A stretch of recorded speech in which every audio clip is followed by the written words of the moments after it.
It's been almost exactly 2 years, and finally, the pandemic is dissipating.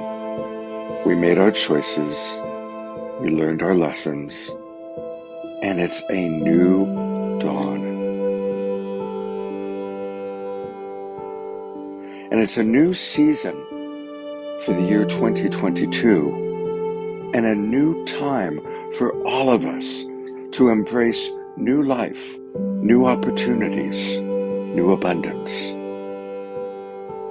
And while we balance our care and genuine prayer for peace and the awareness of a world that still includes unthinkable tragedy and sorrow and even war, we also are grateful for how blessed we are.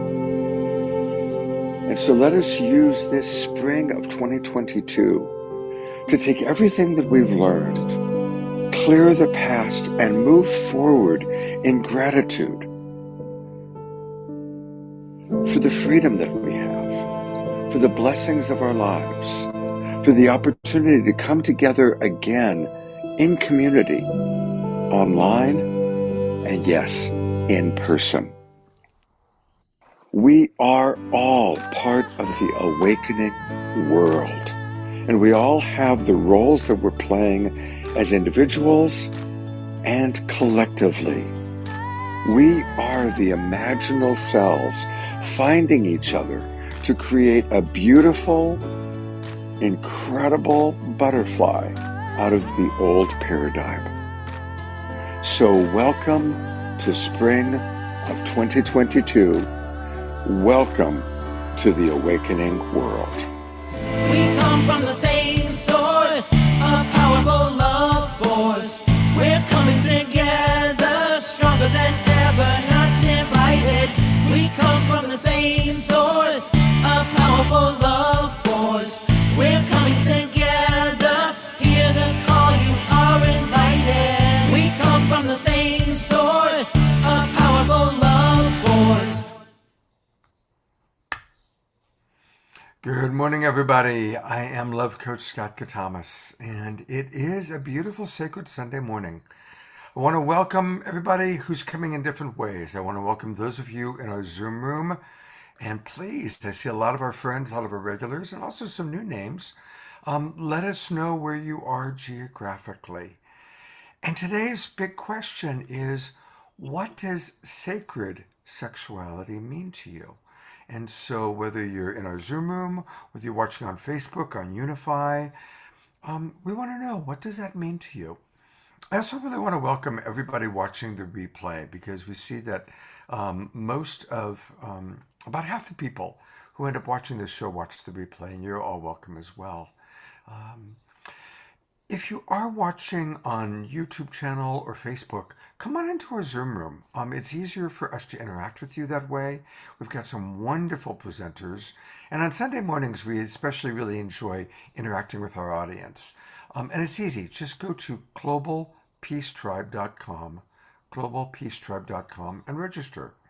And we'll look forward to connecting with you directly that way. I will do my best to look down and see what's happening on Facebook and bring some of those questions and comments into the chat box or into our conversation.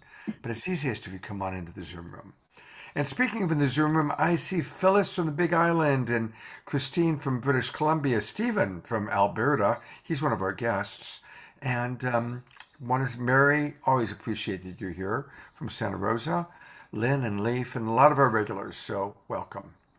All right, so as I mentioned, this morning, it's all about sacred sexuality as a spiritual path. I took my very first Tantra class in the mid-'80s, and it was kind of cool because it was being taught by Margot Anand, and it was Margot's very first time teaching in the United States. And it was my very first Tantra class. And she and I became very good friends. My wife and she were best friends. Margot, of course, went on literally to write probably the most popular book on Tantra. I later ended up making a feature film about Tantra. And it's been a big part of my life. I've been teaching it, practicing it since 1985. But I'm not going to talk that much about myself today because we've got three wonderful people. First off is Stephen Roland. And of course, this weekend we've been highlighting coaches and the platform that Stephen has created called Relationflix. And Stephen's a longtime friend of mine, and he has spent 3 years building this platform. And we're going to learn all about it today. Those of you who've been with us Friday and Saturday night, you've seen a bit. You've met some of the coaches, and you're going to meet another wonderful coach from Relationflix, and that's Ariel Brown. And I've been a fan of Ariel's for a long time. We've both taught together at some of the common festivals, and I've always enjoyed her classes. And she was on Saturday Night Live. I think about a year ago, Ariel, is when you were on with us. And so it's great to have you as part of the Relationflix platform and team. And then I've also brought back, even though she was on recently twice, I so love the energy of Sean Renato. And she has brought to our world the wisdom of sensual intelligence. You know, there's IQ, mental intelligence, and then there's EQ, which is emotional intelligence. And Sean Ray has brought to our world her SQ, I guess. Can we call it SQ? Hmm. Sensual intelligence. So we're going to be hearing a lot from all three of these brilliant individuals. So come on, let us know, what does sacred sexuality mean to you? What does Tantra mean to you? And how can we use our sexuality as a spiritual path? So we want to hear from you, and of course, we're going to hear from our guests. It is a Sacred Sunday show, and for anybody watching for the first time, we are multi-denominational. We don't promote any one particular religion or path. We recognize that there's an infinite number of ways to connect to the divine.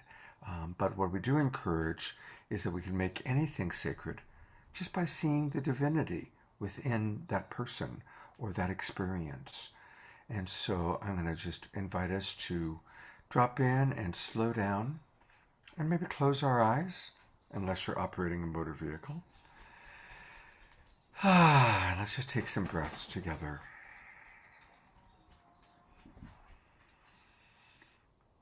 And as we breathe, bringing our attention into ourself, just let my words gently guide you. But as you're breathing in and out at your own pace, please tune into your own body temple. And what's going on inside of your body temple right now? How well resourced are you? Did you get enough rest last night? How's your tummy? Are you hungry, or did you eat too much? How well hydrated are you? What's your emotional state? Tired, relaxed, excited? Many of us live in a constant state of low-grade anxiety or even hypervigilance. There is no right or wrong answer to any of these questions. There only is what is. So whatever is happening inside of your body, let's honor it. For today, it's all about honoring our bodies, these beautiful body temples that we get to inhabit for a period of time.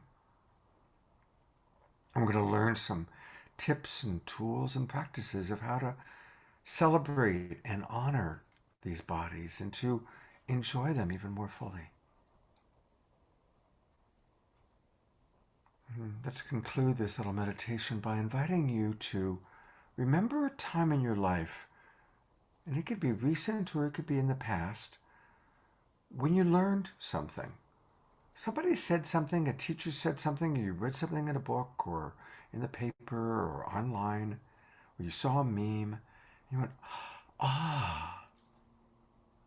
And you took that wisdom, that knowledge, that nugget, and applied it to your life. I invite all of you to remember a time when you've done that. And let's do that again today. As we open our eyes and we look at these wonderful coaches and teachers that you're going to have guiding you today, sharing their wisdom, let's all gather some nuggets from these beautiful, beautiful souls. And let's all learn and grow together, because that's how we are awakening. So I'm going to start actually by asking the question. I'll go to Ariel first. What does sacred sexuality mean to you? And how has that been a spiritual path for you?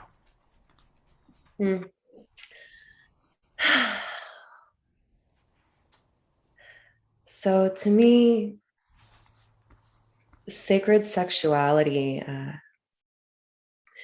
means really coming back into the subtle energetics of the body. To me, sacred sexuality means shifting out of associating sexuality just with our genitals, where most of us associate our sexuality with, and instead relating sacred sexuality with our sexuality, our sexual energy being a life force that is moving through our entire system at any moment and is both flowing out to the divine and also flowing in from the divine. And perhaps if we're engaging in sacred sexuality with another person, it's the awareness of that there is divine life force energy moving through our body, acknowledging that our sexuality is who we are. It's every facet of who we are. And engaging in that awareness that my sexuality connects me to the divine and allows me to more embody the truth of that divinity as I'm connecting with another person. And what that's invited me into in my own sexuality is a desire to really slow down, to look at where I have learned to rush to penetration, to rush to the pursuit of climax, because I've been taught that that's what sexuality is, or to have any sort of agenda about what a sexual experience needs to look like, and just wiping that slate clean to see what emerges when I'm just present with myself. I'm present with the person across from me, if there is another person involved, and that I don't actually know what's meant to happen. Really, that the most beautiful thing that I can do is stay connected to my heart and my body and my divinity, and to the best of my ability, stay connected to that person and their heart and their body, and that they are an expression of the divine. And to see what wants to emerge from that place when both of us are devoted to that remembering and that embodiment and that presence, and reverence in every moment. I love what you're saying. And isn't it a delight when you gather with somebody, or a group of people even, and you drop in to a meditative or a present space, and everybody asks the same question: what wants to happen here? How does life want to experience itself through our combination, or this unique combination? Even on this show right now, like, this is the only time in human history that this particular group of people will be watching and connecting. So what wants to happen here? And you've gotten us off to a beautiful start, Ariel. I have so many questions I want to ask you, but I want to bring Sean-Marie and Stephen on first, but we'll be back with you. Beautiful. Sean-Marie, what does sacred sexuality mean to you? May I share something that I wrote in my book about it? That would be great. Yeah. Okay. So this is it. I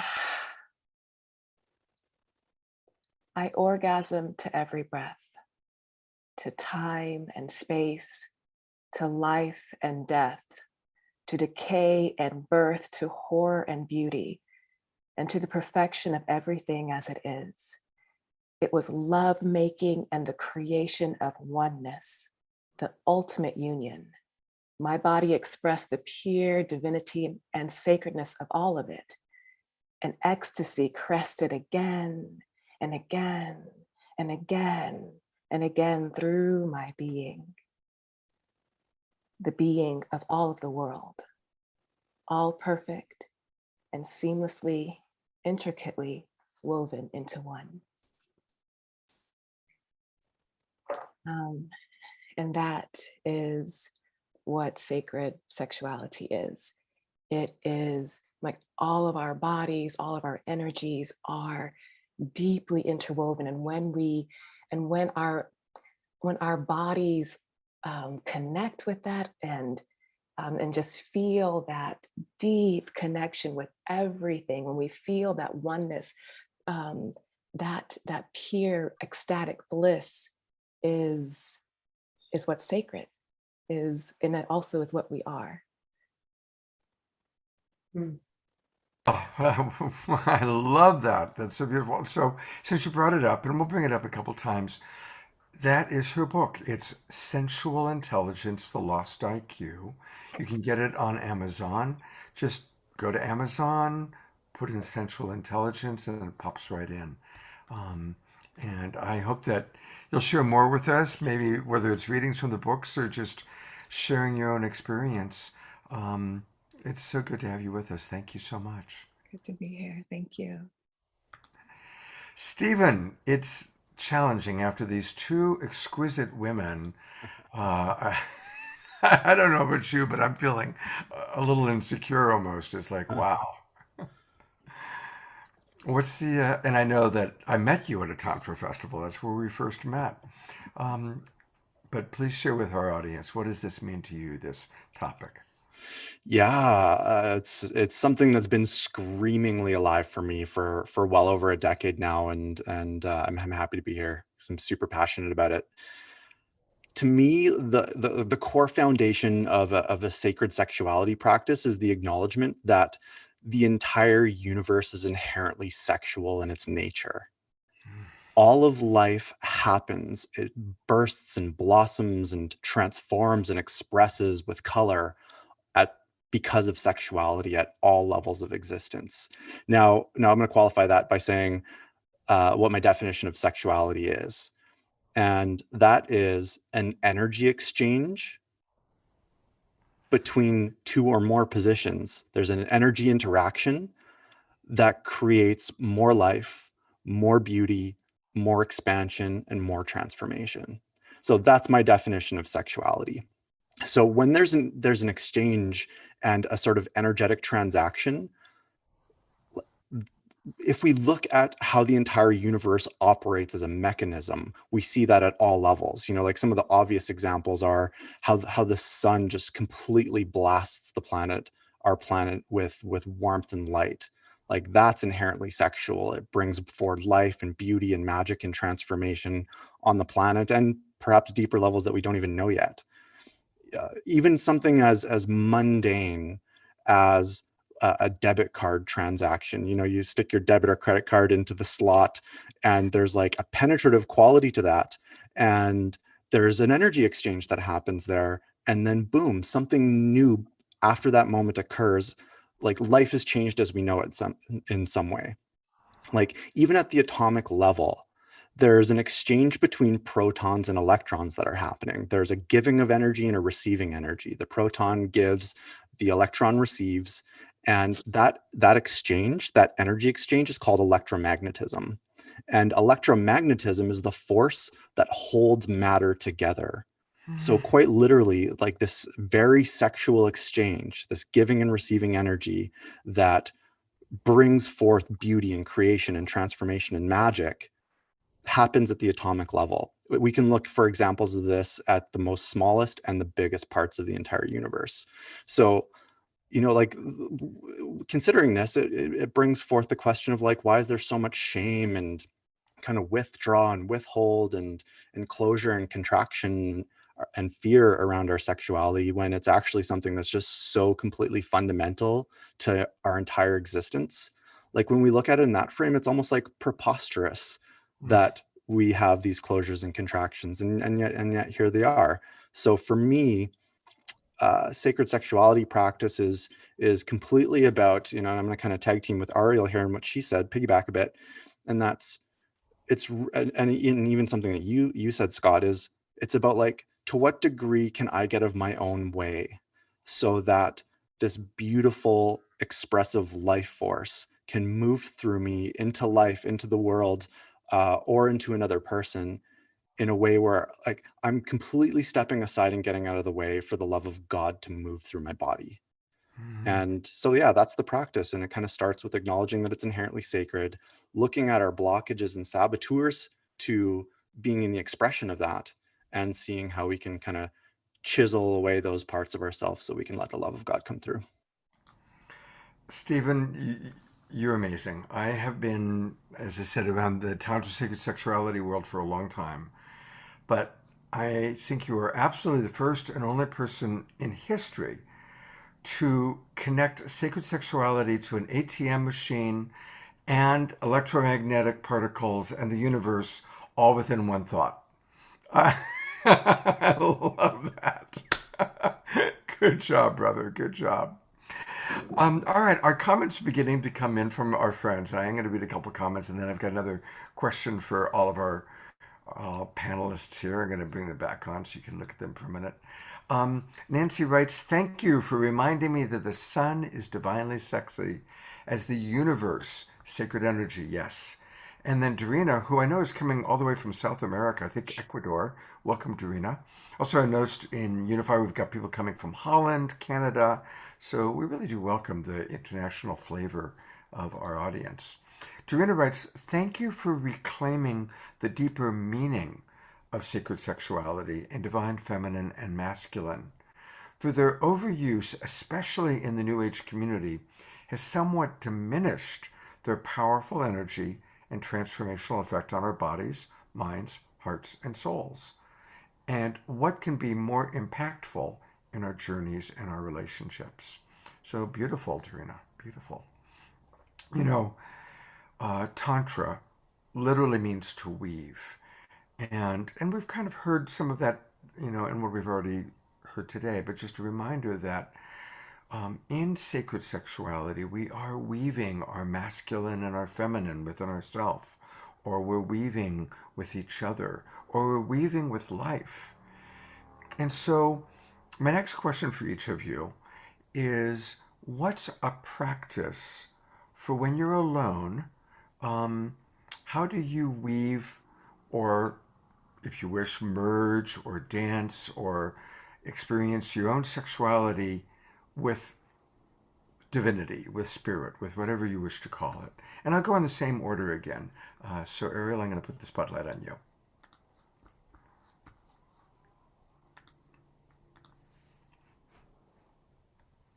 Aloha. Yeah, thank you for asking. I'll share a significant practice that was very meaningful to me in my own healing journey around my sexuality, and really embodiment, coming back into my body and really looking at where throughout my journey in sexuality, where for a lot of my younger years, I wasn't in my body for my sex, and I was actually popping out a lot during sex. And this is a lot of what when I'm working with women and there's difficulties around opening in sexuality, it's the wound around it not having been safe in our sexual experiences in the past, or being penetrated before our body was fully ready. Over enough period of time, eventually we kind of learn to not fully be present when we're in the act of being penetrated by another, especially as, or in my case, as a woman. So a practice that I have really enjoyed, it's a combination of linking back the sexual organs with the heart. To me, that's a big place where there's become disconnection. So, for example, when I'm working with a yoni wand, a crystal or glass wand, a practice that I use to really make sure that my body is fully ready to receive something inside of me while staying connected to the heart is I'll work with a yoni wand and hold it right up to the entrance of my yoni and just hold it there and be in relationship with it. And rather than just immediately going to inserting this wand inside of me, really holding it up towards where my body opens and being in relationship with that phallic object, being in relationship with it and moving my body in a spiral energy that's really showing I'm not just passively going to receive something inside of me. I'm actually forming a relationship with, I'm forming a connection with the thing that will eventually enter inside of me, and actually intentionally moving that energy up through my body. And to me, it's a very somatic, I work in spirals, and actually forming that energetic relationship with that thing that exists outside of me and moving it up my body, down my body, so my full body becomes in relationship with the knowing that there's this invitation to receive something inside of me. And my practice is that, one, when I engage in this practice, there's not actually a guarantee that I will receive anything inside of me. My body could just be in a place where I don't actually want to be penetrated today. And it was really just about the movement of that energy and showing my body that it's your choice. You are the final gateway around anything entering inside of your womb. And it also might be that my body is a full yes to receiving, this yoni wand inside of me, and the practice being that my full body needs to be a yes. I need to be fully alive. I need to be fully engorged. My body actually more needs to be like pulling the wand inside of me versus anything feeling like force. And that's been a super powerful practice for me. And it's also been just a super powerful practice to give any woman who's wanting to feel more at choice around the penetrative process, in a really potent way of restoring what I call restoring integrity with the body, so that the body on a deep soul level knows that we're not going to abandon it or force it in the pursuit of gratification or being chosen, or any of the stories that can get looped into sex. So yeah, thank you for receiving. So much wisdom, and just I love how you keep reminding us slowing down and being present with what is, and not pushing, forcing, or expecting anything. That is so different than, especially how most men are programmed when it comes to sexuality. And so thank you. Beautiful wisdom. Sean Ray, I'm going to pop the spotlight on you. Eager to hear what you have to say. Oh, I love that so much. I just love, it's like being with that and being with the breath. And similarly, for me, a sacred sexuality practice, how that comes alive. Excuse me. First, I want to say, for me, a lot of what comes up and a lot of what I work with is how, just actually really feeling and being in a real and sacred connection with my energies, with my feminine and my masculine. There is a way that that we can actually push away from from both of those energies, like push away from our feminine receptivity, push away from our masculine, like, get things and, and eat it up. And so then we end up like just kind of in like this numb, stuck, protective place. And so one of the most beautiful practices that I do and that I lead people through, because for me it's this constant dance and weaving of the masculine, of the feminine, of the push and the pull, of the in, of the out, of the expansion and the drawing in, is for me connecting to the breath, connecting to the heart, connecting to like being held by the earth. And in that practice, like being able to, connecting to heart is feeling myself first, connecting to actually being held in my back, held in my bottom, held in wherever I'm being held. So that in this embodiment, I feel both supported, like the surrender of the feminine, but then also feeling I surrender into the feminine, allow my body to do that, holding on, connected to my heart, connecting to my womb.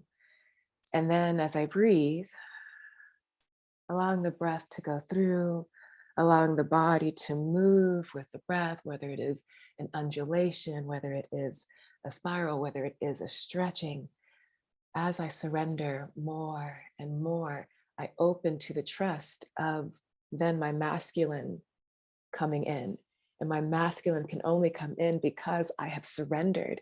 And then I get to feel my own inner masculine, like hold me, take me, feel me, be with me. And I am, it's beautiful because I am surrendered, yet I'm also feeling my masculine, like coming out and, just like taking control. And then also I'm being held by the earth and my breath and my heart. And all of that is continued and deepened and felt in this breathing. I breathe. Oh yeah, remember, surrender. Oh yes, surrender. Feel your womb. Okay, I'm feeling my womb. In that, then the masculine comes in and I allow him to have his way with me. And it's this whole like intertwining dance. And why that's so important is because like I know that our this energy is it just like with Stephen said, it comes out and it supports us in all the different ways. And so if I'm not connected with my masculine, how am I going to have the energy to like make the decisions that I need to make and like actually like feel that from an embodied place? If I'm not connected to my feminine, how am I going to like receive the gifts that I need to, that are there for me because I'm not in that embodied place? And that we are all of that all the time.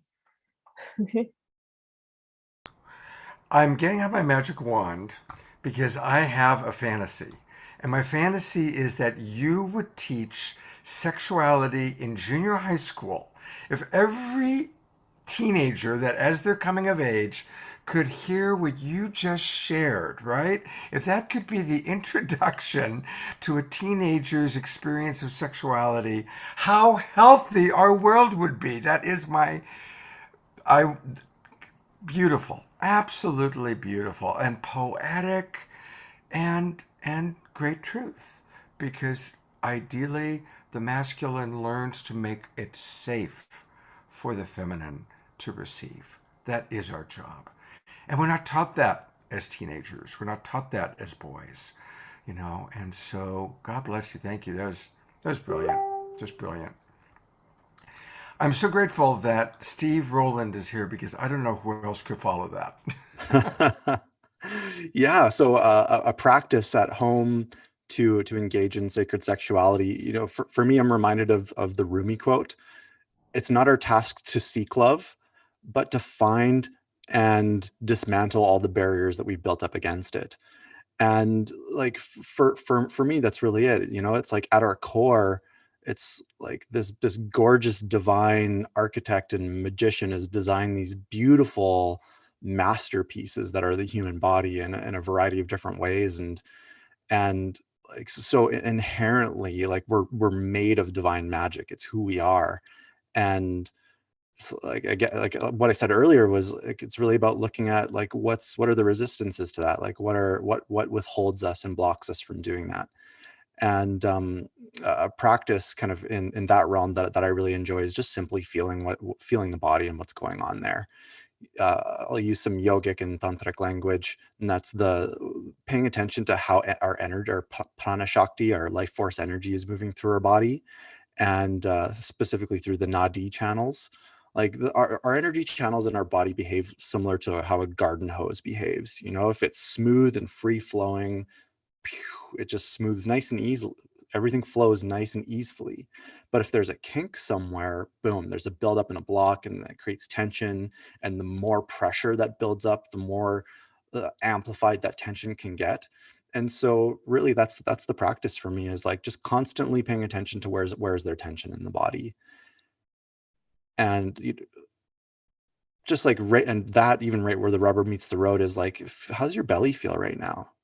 You know, most of us are conditioned, I don't want to say most of us, but many of us are conditioned to believe that these concave stomachs are superior, and subconsciously are just sucking in and creating tension in that part of our body. And it's like right near the base where our energy flows upward up the spine from. So, you know, just like how energetically harmful that is, that we're constantly sucking in. Like, do that practice with me right now. Just suck in your belly and just feel what that feels like. And like I'm doing it right now, and it's like I'm having to exert extra energy to even talk to you right now because of it. But if we can just relax our bellies and have that be a norm, like energy will start flowing through our body more freely. So really it's just about doing the detective work. Like, where do I feel tense? Like, where is there anxiety? Where are there some uncomfortable sensations? And can I use the 3 tantric tools of breath, movement, and sound to take those kinks and encourage them to open? So yeah, breath, movement, and sound, you know, body shaking, deep breaths with like a low guttural sound on the exhale to really push the energy through our system. You know, those are all really great practices to unkink the kinks. You know, thank you so much for reminding us about that, and bringing all of our people back on for a sec. One of the things that as a man is really important is to be able to be vocal. You know, that the more we open up, as he said, our sound, our vocal, this area is connected to our genitals. And so the more that we can open up our sound, the more that we as men can experience. Not just in our genitals, but through our whole body. But most men are very contracted. We've been taught not to make sounds, and certainly not to make sounds during sex. And so there's this kind of constriction thing that cuts off our pleasure and our flow. So learning to breathe, open up, you know, as my friend Margaret would call it, she always called it the magic flute in her French accent, you know, but to really imagine that it's like a flute so that we can play the different parts of the body. Yeah. Beautiful. Okay, now part of our title was Sacred Sexuality as a Spiritual Practice. And of course, you've already touched on that, but I'm going to take it a step deeper. I want to acknowledge that almost everyone that I coach went through a disillusionment with whatever religion or faith they were first raised in. It's pretty common. And usually it's because we mature and we realize that some of the dogma isn't true for us, or maybe the human beings that were involved with the religion weren't practicing what they were preaching. And so there's this disillusionment process that happens. And then if we're lucky, we find our own unique connection, maybe back to Jesus or back to Buddha or back to the religion, or maybe a completely different connection that we discover. What's tragic is people that haven't rediscovered that connection. You know, they threw the baby out with the bathwater, and throwing out the religion and the dogma, they also threw out the belief or the option to have connection. So all of that is a way of asking each of you maybe to share a personal how you had an awakening to your own personal connection to spirit or to divinity or to God or to whatever you like to call it. And especially if that was through sacred sexuality. So it doesn't have to be, but if it was, that kind of fits into, what we're talking about today. So same order. I'll go to you first, Ariel. Well,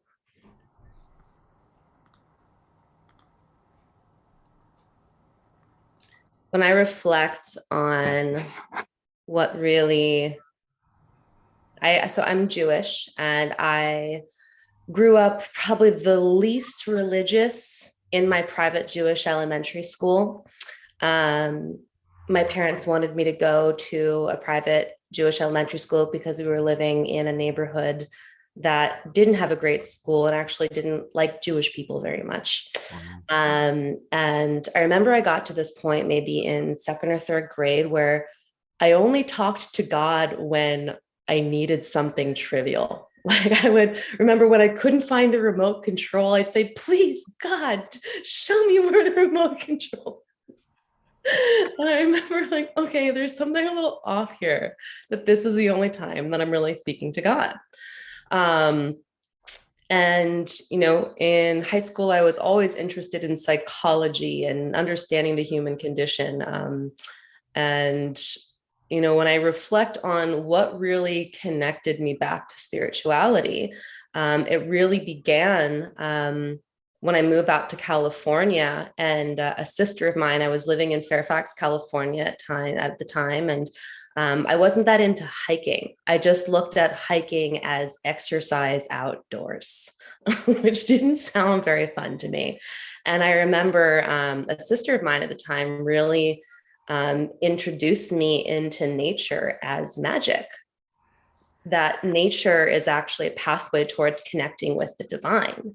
And it really started to open me to, again, rather than looking at plant life as these separate things from me, similar to the way that I spoke about sexuality and sexual energy, I started connecting to nature and the world around me and the energy of nature around me. And there was a peak moment where I decided, my first LSD experience, I decided to do a double dose and go on a little adventure in the back roads of Fairfax, California. And the experience that I had of what nature becomes in that state, the way that nature becomes alive, and the direct connection that I experienced to Mother Nature as she revealed herself to me, and the realizing, I'm an ambassador of Mother Nature. I am here in service to Mother Nature, and I can be in relationship with her if I am willing to attune my senses to her. And it's funny, Stephen, because you seeded this story for me when you were talking about the sucking in of the belly. Because I remember the next morning I woke up and I was like, I'm going to walk to the good earth. And I remember, walking to the good earth, and I noticed my belly was just fully out. I wasn't sucking her in. She was just like fully like open. And I felt so deeply embodied. There was nothing in me that was trying to make myself smaller or contract. Like this idea of the relationship between connection to the divine and to what degree we are walking around in life in a state of contraction or a state of openness and expansiveness. And I remember feeling this openness and this expansiveness and this embodiedness in my belly. And I remember thinking to myself, I want to figure out how to live here all the time without the need for medicine. And what I'll leave it with is that I have found that intimacy The subtle energetics of intimacy is very much an altered state of consciousness, where if we're truly tapping into these subtle energies, we're always connected to God. Mm. Thank you so much for sharing that. That was really, and incidentally for me, my Great Awakening was the first time I took LSD. It wasn't in Fairfax, but I know Fairfax, and that's a nice place to do it. But yeah, definitely, I think a lot of us woke up or had a big wake up with mushrooms or psychedelics, healthy psychedelics.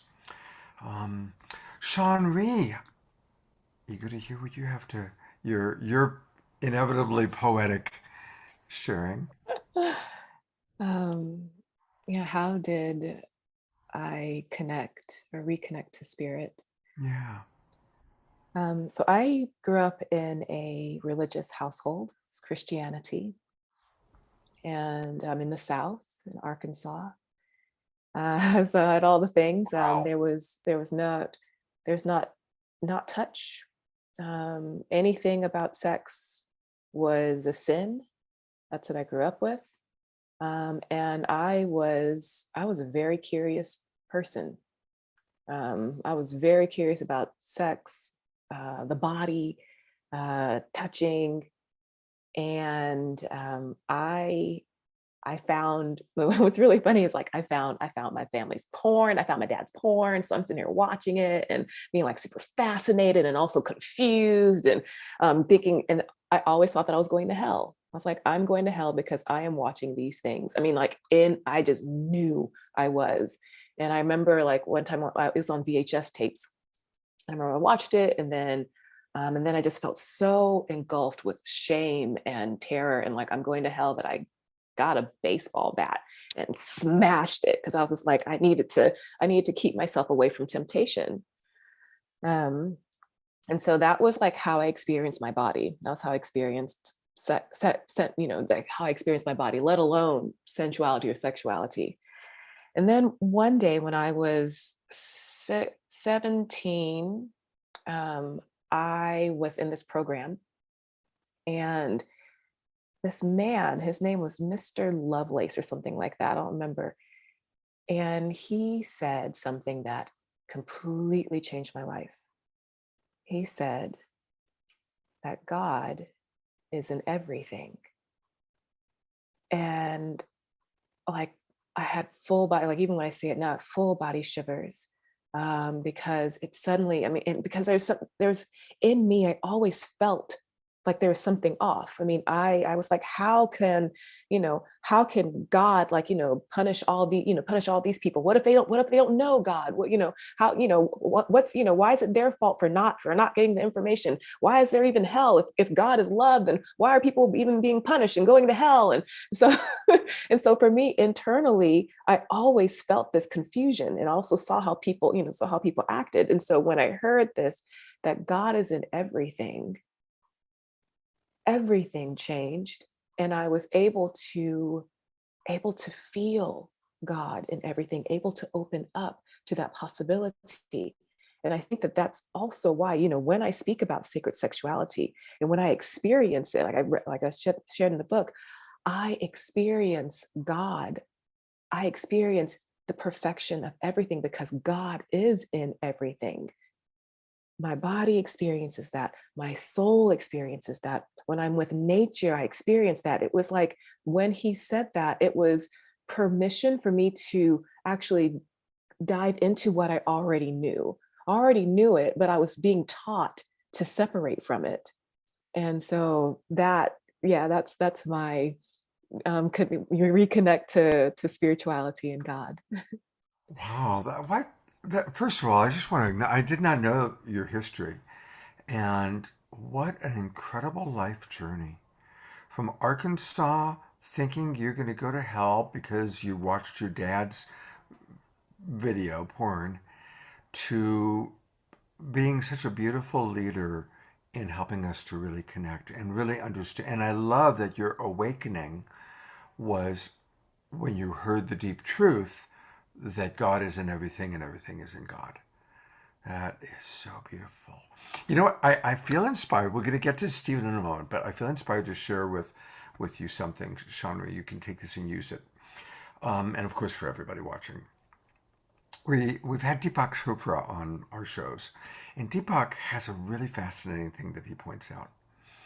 So, about the most ancient spiritual knowledge that we have, that texts that have survived that aren't stuck in a basement in the Vatican somewhere, are the ancient Vedic Scriptures written in Sanskrit about 7,000 years ago. And in those Vedic Scriptures, God is called Brahman. And in the Vedic Scriptures, Brahman is assigned 26 principles. There are 26 principles of Brahman, 7,000 years ago. Fast forward to today, and our most modern science, of course, is quantum physics. And quantum physics is scientifically proven, what that teacher taught you, that everything is part of the unified field, that we are all living in a unified field of ever-changing molecules. And our scientists have so far scientifically come up with 26 principles of the unified field. And the 26 principles of the unified field perfectly correlate with the 26 definitions or principles of Brahman written 7,000 years ago, meaning we are living in a time when our most ancient spirituality and our most modern science are saying the same thing, and it's what Mr. Lovelace said to you and that you just described. And it's just different ways of understanding this deep truth that everything is in God and God is in everything. So, very cool. I like how excited you got when I got to share that. All right, we're going to go to Stephen. Yeah, I grew up in an agnostic household. My parents didn't really engage with spirituality. It was kind of always this thing that was kept on the outside, not really engaged with. And I grew up into my teens and early adulthood, just like having this like growing level of resentment towards dogmatic religion and practices, and to a point where I would have described myself as an atheist. And when I was about 21 to 23, like so many people, and their entrance into spirituality and being attuned to something bigger, more magical that's operating in this world, I started to experience synchronicities and number patterns and seeing number sequences everywhere. And that's what kind of woke me up to something, yeah, just something ineffable that moves through life that we just can't explain. There's like this inherent intelligence to the way that life moves. And so just kind of like getting acclimated to that was kind of like where my big opening started to really take fold. And so, fast forward some 15 years later, and now I'm in my late 30s.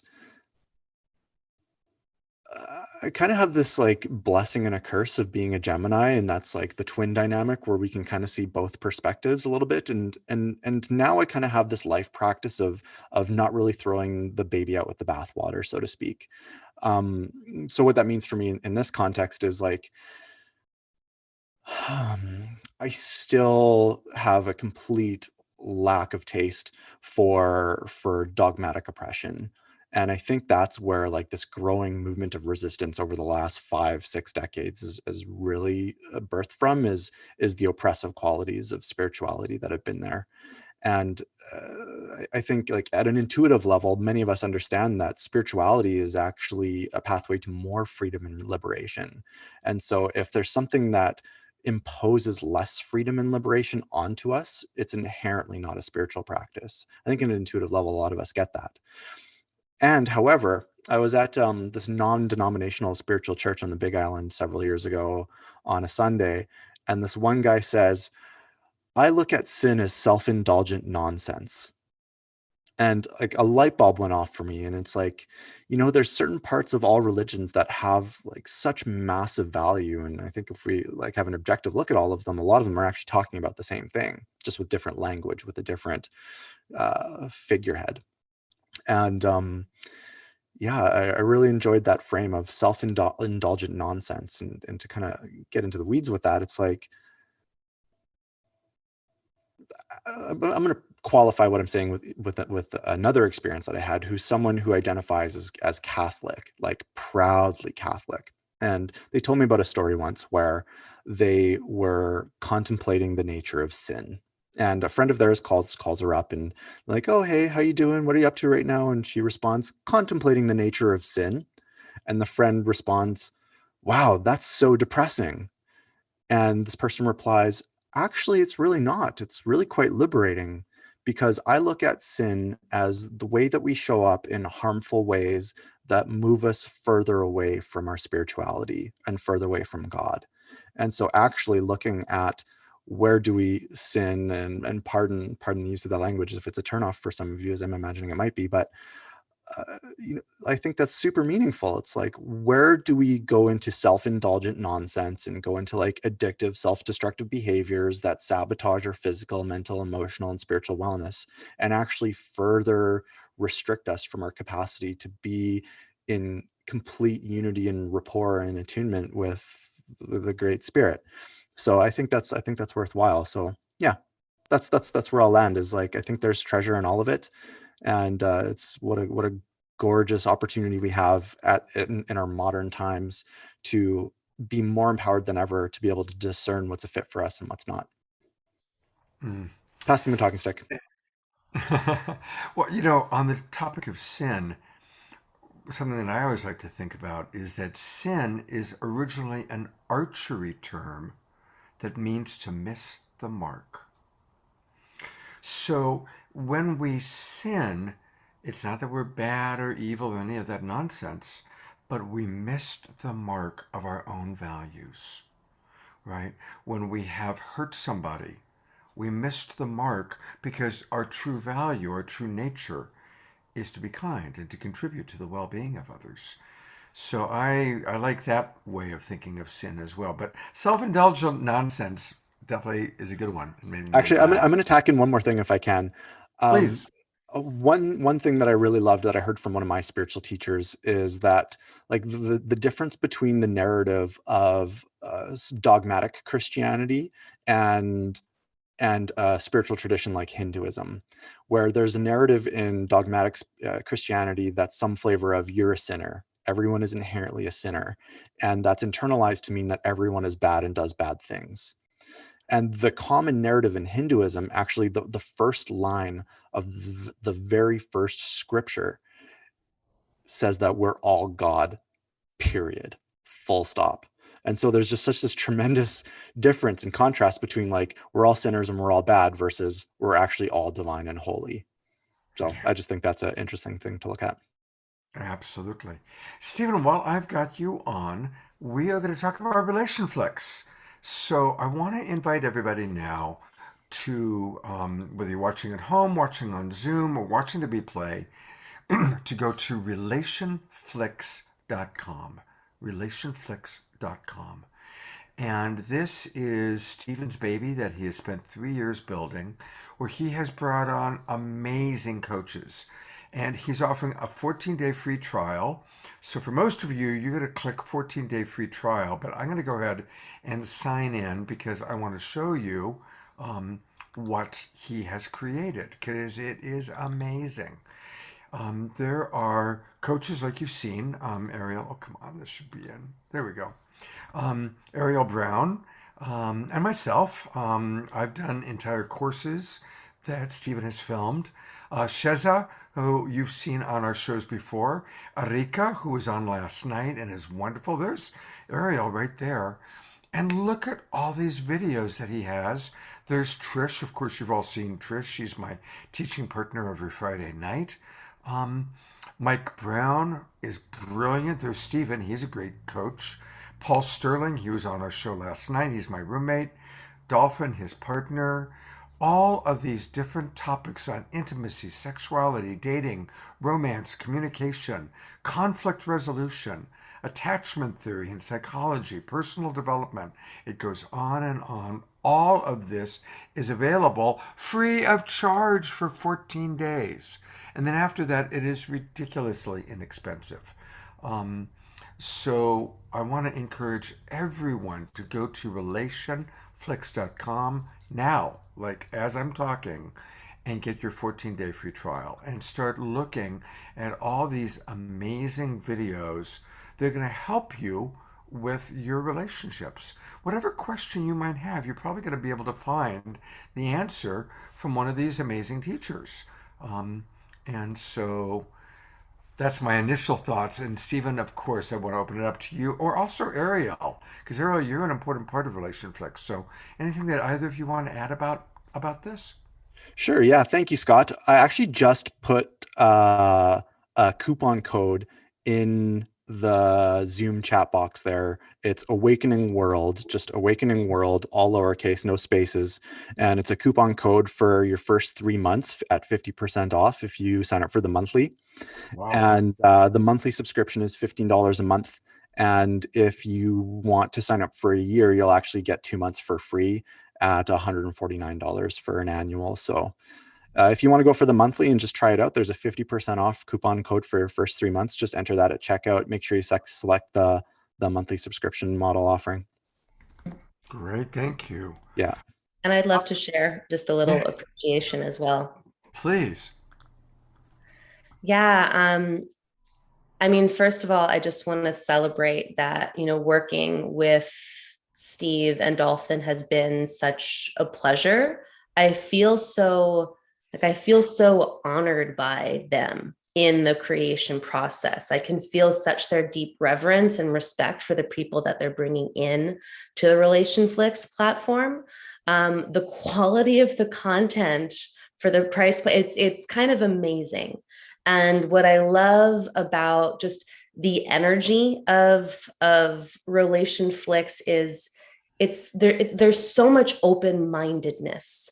It's like what is going on in the worlds of relationship and sexuality right now is different than it was 2, 5, 10 years ago. And I just feel like regardless of where you are in the spectrum of sexuality and relating, there's going to be something that you will be able to connect with. So I celebrate this platform and I highly recommend checking it out. And Ariel, what are some of the courses that you have, or classes, videos that you have on the platform? Yeah, so I have a video specifically on women's pleasure, these different ways that we as women can actually expand our capacity to receive pleasure. And so much of it has to do with our own psychology. And also the somatics of the body. I also have some videos on there around desire. Gosh, Stephen, do you remember the other ones that I have on there? It's such. Yep. Okay, go. Yeah, there's another one on healing, getting out of gender roles. Yeah. Beautiful. Well, everybody, definitely, please join RelationFlix. Well, I'm going to go to Sean Rhee with the next question that I've got for you. And Sean Rhee, going to kind of take it into your practice of sensual intelligence. What's a first step? So for those of us that are maybe more disconnected from our bodies, even touching ourselves, we don't really do that very often. What are some first steps to reawaken our relationship to our sensual intelligence? Thank you for asking. And I loved how you were like, oh, and even the touching ourselves can be like, oh, I got squeegee or weird, or it's like, I'm not wanting that.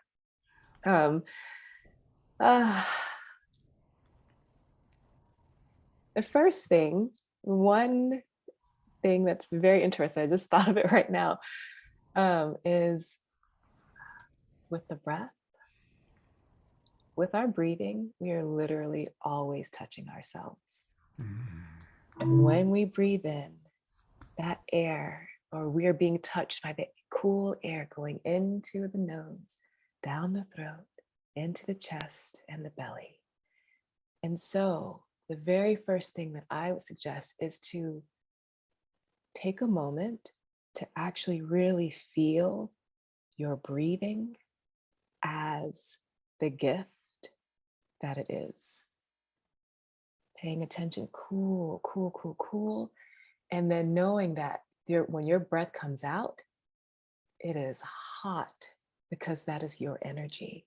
It is your essence coming out into the world. And so just being in that mindfulness, in that presence, in that state of breathing in as a gift. It is actually, it is the breath, the air is touching my body, and that is keeping me alive. And exhaling, that is, me letting go of these things that I'm not, the breath that I really don't need. Next, when you feel your breath coming in, just actually feel into the expansion, to the expansiveness. Or, oh, this part feels good when I'm expanding. It feels kind of good to like, take a good breath. It feels good to let it out. Just be in the play and the curiosity with your breathing. Feel into, oh, I don't, my stomach is actually really tight and I don't want to breathe into that, and have that be okay. Like, I don't want to breathe into my stomach. Okay. And so more like bringing in curiosity, observation of just your own breathing, to recontextualize that as a way of playing with your own sensuality that you actually can't help but to be doing all the time anyway, because you're going to be breathing. But to just bring awareness to it and play in curiosity. You could read the phone book and make it interesting, Sean. You just have such a wonderful way. And Christine just wrote, "My breath is my best friend." So, listen, I think we all want more Sean Rhee, and here's the way to do it. And this is something really fun.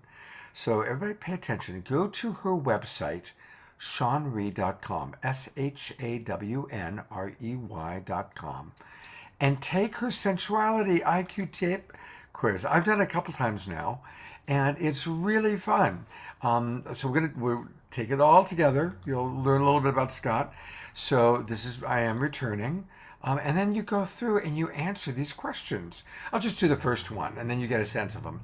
Even as a kid, you were lively and outspoken, or a pleasure seeker, or a playful sprite, or a smarty pants geek. Serious, smart, structured, psychic, magical, compassionate, and sensitive. And she has actually a bigger description. And you fill all of this out, and then pretty quickly you get a response of what your sensual intelligence type is. I was an empathic guy both times. So, Sean Rhee, thank you for putting that sensual IQ test together. Anything you want to share about some of the responses that you've gotten, or some of the ways that it's helped people to learn about themselves? Yeah. So the whole point of it is not to be like, I am stuck in this type. It's more like, oh, these are some of the characteristics, some of the things that I can tend towards. And if I'm knowing that, then I can honor me. And then also for me, like, I'm always talking about wholeness. So bringing ourselves back to wholeness and all the different parts and all the different things that we are, all the different expressions. And so let's say you get like the empath, or let's say you get the diva. That's one of them. And the diva is like, so I've had some divas be like, oh my gosh, I feel uncomfortably seen.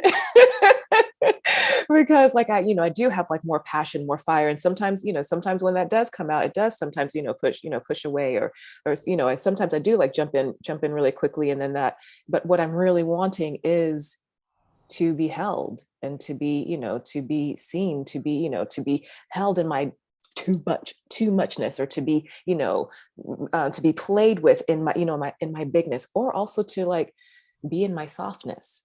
And so when people take the quiz, they're like, oh my goodness, yes, that. And what I do in the quiz is I point you to sections in the book where you can play around with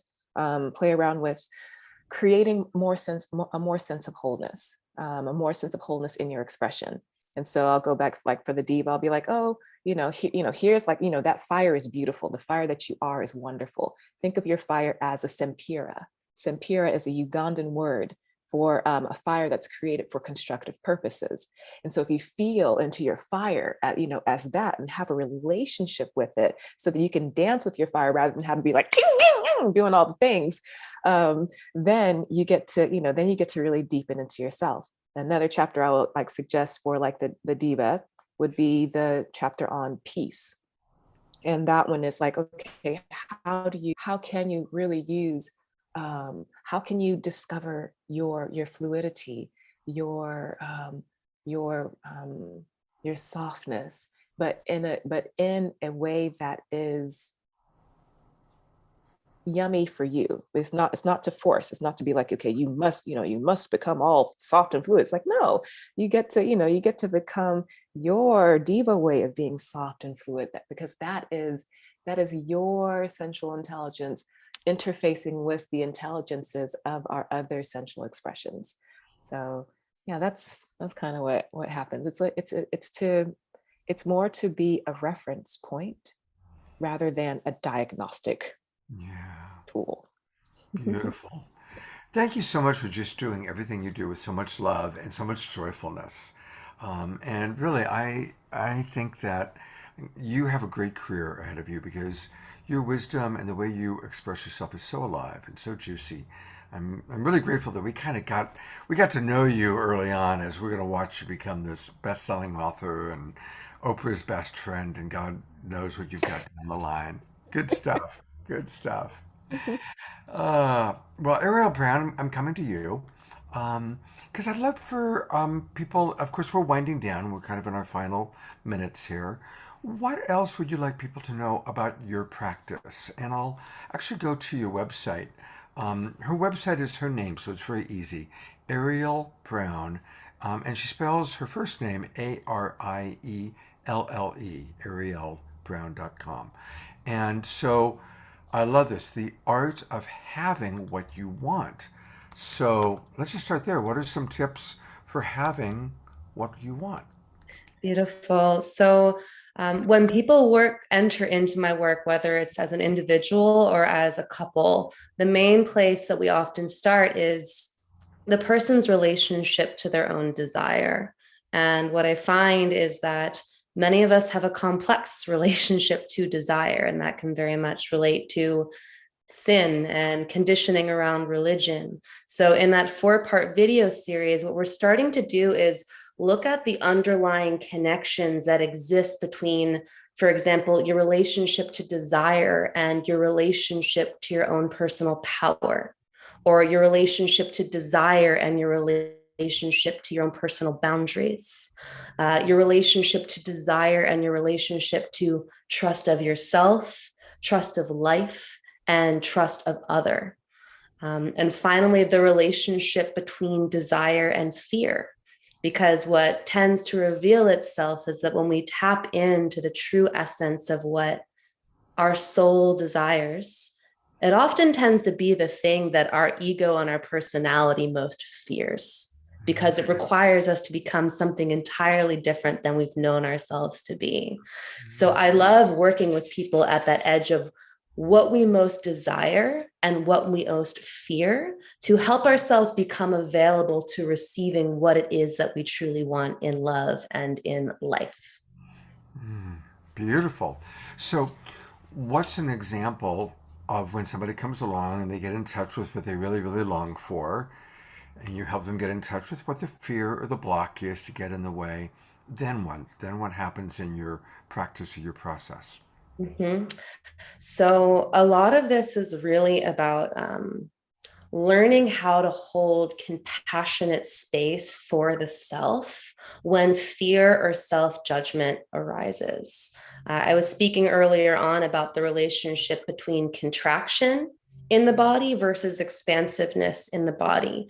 And what also often happens is that when there's something that we touch into that we deeply desire, then there's a fear or a judgment that arises about that desire. There's usually some shame or some story or some guilt that has us like literally clamped down in our nervous system. And even just inviting for those who are watching now to notice, like think about something that you desire, and then what you judge about that desire, and notice just what happens in the body.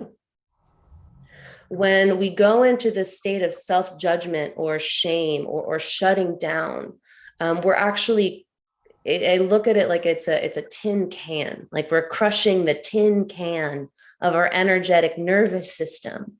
So a lot of the work that I do is help people create energetic space systems by bringing an immense amount of love and approval to just let the feelings move through. It's like permission to feel, permission to validate the feelings that we have been judging and suppressing and making wrong for so long. And what can transform in our life when we finally start validating who we are and what we want and what we truly need. That's beautiful. You know, I have to admit, when just now when you asked, what came up for me was I thought of something that I really want. And I noticed my fear of not wanting to acknowledge how much I want it for fear that I'm not going to have it. So I just, in this little practice, noticed that came up for me. Thank you. Yeah. Lynn and Leif have asked a question, so I'm going to bring everybody back on. And an interesting question. They ask, can we speak about the effects of music with sexual spirituality? Wonderful question. I'd love for each of you to offer a thought. Shanri, I noticed you lit up, so I'm going to go to you first. Oh yeah. Well, for me, being a dancer artist first, oh my goodness, using music music is a way of, it's like your magic carpet. It's your supporter. It's your muse, and yeah, I mean, music is, I mean, whether it's just like, whether it's bringing back memories, or it's like, there to help you to take you on an auditory journey with, with your body and with each other. I mean, music is beautiful. But another thing is the music of our own bodies. I know someone talked about voice. The music, I find, like, actually connecting with the music of your own body first, or okay, it doesn't have to be first. At some point, connect with the music of your own body. Don't just have the music be like, always be the thing, because being able to connect with your own moans and groans and sounds and growls and all these different things is very important, because that's you. That's the music that you are creating, or that you're creating with another person. And it's really important for us to, to have a relationship with that music as well. So yes, have go on this kaleidoscopic musical, and have it take you on these beautiful journeys. Then also don't forget the music of your own body. Beautiful. Thank you. That was a great start. Stephen, you are an audiophile, so tell us, I'm eager to hear what you have to say. Cool. Yeah, I got this. I view sexuality a lot like cooking, in the context of that they're both a couple of art forms that I really enjoy. And really, for me, it's about taking a blank canvas and filling that canvas with color and texture and movement and different flavors in a way where everything has this coherence together. And yeah, it's why certain flavors go astronomically well together and some just completely clash. And the same goes for the canvas of an empty bedroom with two people rushing into it.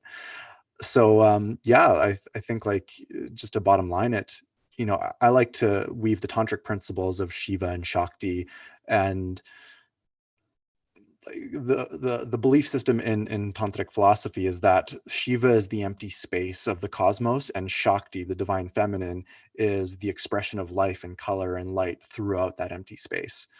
And so, yeah, it's like the empty canvas and empty space are analogous. And it's like, so what textures do we want to deliberately and skillfully bring into the space? What flavors do we want to bring into the space in order to create a certain artistic experience for people to enjoy and appreciate? So that's kind of like the philosophical approach to it. And yeah, it's really a matter of like, what do I want to fill the space with or not? Beautiful. One of our viewers, Anna Ohm, writes, cosmic cookery. So that's what you're doing. Ariel, any thoughts about music and sacred sexuality? Yeah. One of my favorite intersections is the intersection of sound and sexuality. In many ways, I resonate with a lot of what Sean Ray was. So I'll bring in another flavor. The other aspect of my work that I love is I work with 432 hertz crystal singing bowls. And for those of you who don't know, there was a period of time where the normal hertz was in, what they use in orchestras and modern music shifted from 432 hertz to 440 hertz. So it's been really interesting kind of dropping more deeply into experiencing 432 hertz crystal singing bowls as divine frequency, and the relationship between sound as an energetic current that we can align more with the divine, and also our sexuality as an energetic current that we can align more in connection with the divine. So what I would say is, to me, it's this invitation when we're engaging in our sexuality. If every act of sex has the opportunity to connect us more with the divine, how do we choose partners that everything in us feels so deeply safe and able to open with, so we can more easily tap into that divine current?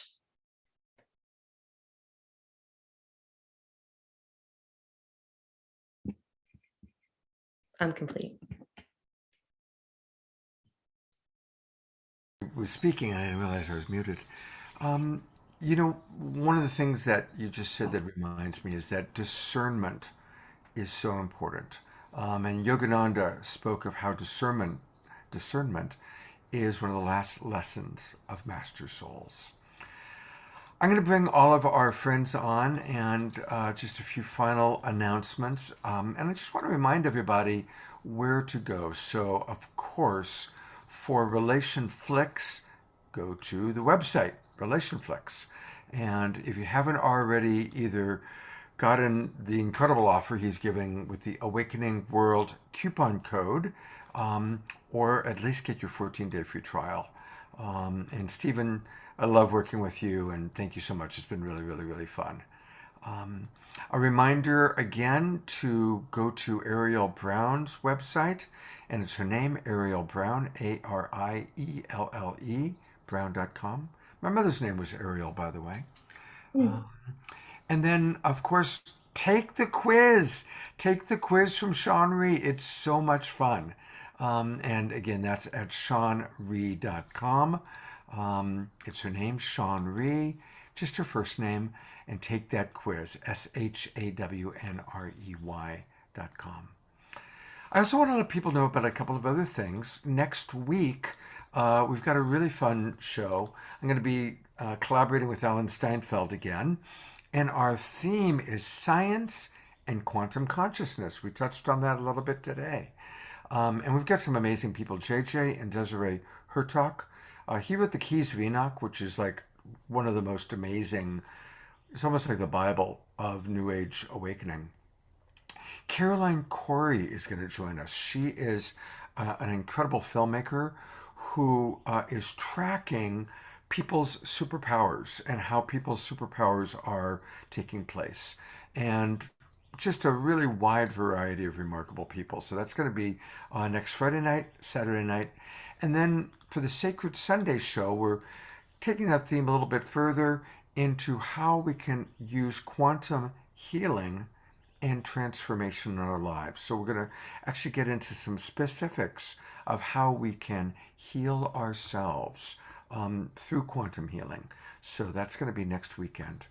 And then the very last thing I want to announce, and I mentioned this last night, For the first time in 2 years, I am teaching a course. And this is it's really my masterwork.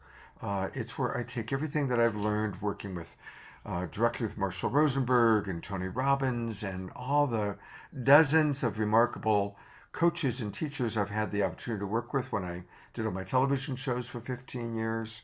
And I've condensed it into a 12-week course. And some of my favorite love coaches will be joining me. And so we're starting soon. It's going to start on Saturday morning, April 23rd. But for people who register early, we have a bonus class on April 16th. Every Saturday morning for 2 hours. And then after the class, there's an optional after class where people, if they want to, can stay and talk about what came up. There's also an optional empathy practice group on Wednesday nights. There's also an optional Facebook group. Now, what I've learned, because I've been teaching this for a long time, is that about half the people come because they really want to learn these tools in a community way. They want to be in community learning and practicing. Other people are taking the course because they want to be a love coach, or they already are a relationship coach, and they want to add these tools to their tool belt. I am not proprietary. The tools that I teach, you can take them, make them your own, run with them. And this is for everybody. And it's for all relationships, not just romantic. We have singles, we have couples, we have people there because they really want to work on their family stuff. I recently was hired to work with two sisters. And the one sister, this was her goodbye call. It's like, I want to permanently end my relationship with my sister because it's so painful. And so I want you to mediate. This is going to be my farewell call. So that's what the intention was at the beginning. Well, of course, what I've learned is that we can focus on all the problems, but this is love coaching. And in love coaching, we start with the love. And so I asked them, I was a little sneaky, in starting, okay, since this is our farewell, let's at least remember some of the good times and some of the ways that you felt really well loved or supported by the other. And we just started with that. Well, to make a long story short, one session led to 6 sessions, and they are back together. I've recently worked with couples that were getting divorced, and one couple in particular, they just bought a house together, and they're back together. That doesn't always happen, but I'm telling these stories because in love coaching, we don't focus on the diagnostic evaluation of what's wrong with somebody. We help remember how wonderful everybody is. And we don't focus on what the other person did that was so bad or terrible. We address it only after we've remembered the love that we're missing. And believe me, any of you that have emotional pain about a family member or an ex, that emotional pain is in direct proportion to the love that you're missing, the love you once shared that you're missing. And so in love coaching, we take it from that approach. Nobody's broken. Nobody is permanently fucked up. We all are divinity experiencing itself in a human body. And we don't even need to heal. We just need to remember who we truly are. And that's what love coaching is all about. Remembering who we are as individuals and remembering who we are in the relationships that are precious to us, where there have been differences and we didn't have the tools to properly manage those differences. So if you're interested in the course, I do offer a free 15-minute phone or Zoom consultation. Send me a private message on Facebook, or if you go to lcamasterclass.com, you'll get all the details and you'll see where you can register for that consultation. Thank you, Stephen and Sean Ree and Ariel. What a beautiful morning. What a wonderful opportunity to just marinate in all your wisdom. I'm going to go to gallery view. So this is a chance. Don't be shy. Turn on your cameras. I sure appreciate Phyllis and Jordan and Eleanor and Anna and Olivier and those of you who have your cameras on, Mannion. Thank you for joining us and have a beautiful, beautiful day. One last thought, a reminder that we can make any moment sacred just by choosing to see the divinity. And Ariel and Stephen and Sean-Marie have given us some wonderful tools of how to do that today. Thank you very much, everybody. Take care.